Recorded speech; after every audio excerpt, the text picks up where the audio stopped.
Right. This has been all about new experiences, so let's have another one. I'd like to welcome you to my room.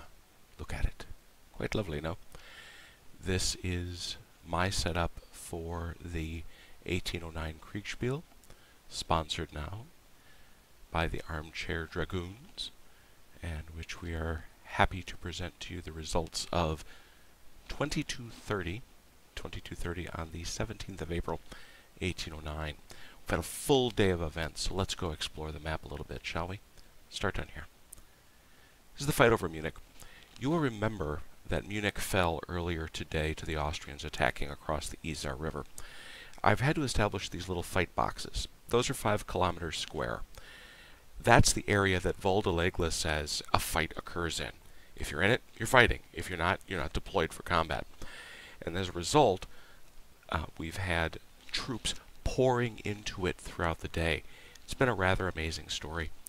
At the start of the day, we just had these 2 units of cavalry. Mind you, they're the best cavalry in the entire Austrian army, so they're in pretty good shape. But they're still the only units that were there. Also, we had this 1 unit of excellent guard infantry that had marched down from this area to join the fight box. Crashing down from this direction, the direction of Dachau, was the corps of Marshal Oudinot.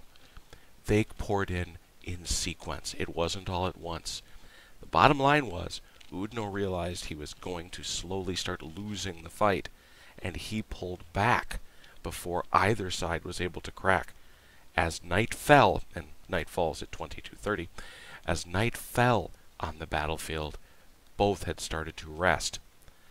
So here we have Marshal Oudinot, here we have Marshal Liechtenstein. Up here we have Marshal Kienmeyer. He had originally sent his infantry marching up this way to Freising, but he realized, oh my goodness, my associate over here is going to need a whole lot of help. So he rode up the road, grabbed these fellows, but has now parked them for the night so they get some good rest. Have a hunch this continues in the morning. We'll find out. Let's get that out of the way. Ah, Landshut, how much we love thee. 2 different fights. The first is this fight over the bridge that went all day. And I've got to say, let the record reflect, that the arrival of this 1 division right there, the division of General Duroy, is the reason that the French were able to hold the bridge over Landshut. Without them, they'd have never made it.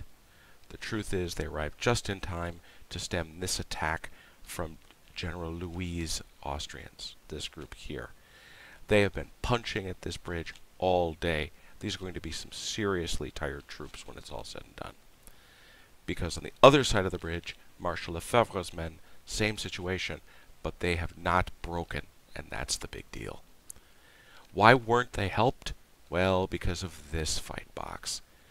This right here is General Rosenberg, who was leading his men over this bridge into the box.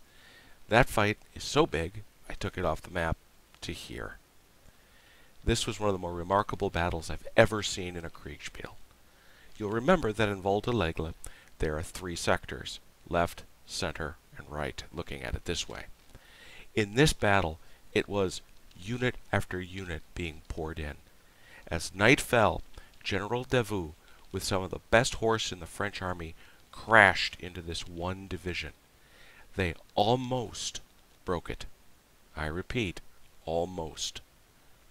Marshal Davout is none too pleased about this, but he did not destroy them.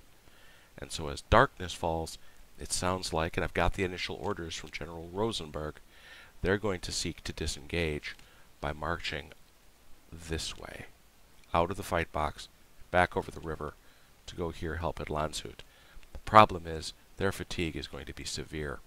They're also planning to destroy this pontoon bridge right here, which they spent an awful long time over the past day building. Up here, we have Kollerath, Charles, Hiller, and Bellegarde all continuing to march. Now, you can see these folks, the advanced cavalry from Kollerath and Charles, they've made it quite a long way, and it won't be too long on the morning of the 18th that they see that Davout has left Ratisbon with only 1 division. This is, just to point it out again, 1, 2, 3 Army Corps bearing down on a single division. Bear also in mind, if you remember the victory conditions, that Munich and Ratisbon are a big part of the story. Now, it's not certainly over by any stretch of the imagination, because we've got Napoleon, Massena, and Van Damme all preparing to arrive over the next couple days and join the fight, and we'll see what they find when they get here. If you're wondering, all these blocks, the blue ones here, and the giant piles of yellow ones there, these are all the messages that are being sent by the various commanders all over the map. For example, whenever General Rosenberg, who's known for it, sends out a stack of message to the entire Austrian command, it goes along these, it becomes these big piles, and it gets shipped off at the appropriate march rates all over the map to the different commanders. So that's what you see there. It won't be too long before we have to begin fatigue calculations for the 18th.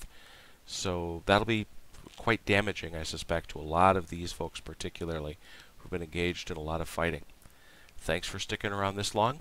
Hope you liked watching it this way, and we'll see you the next time.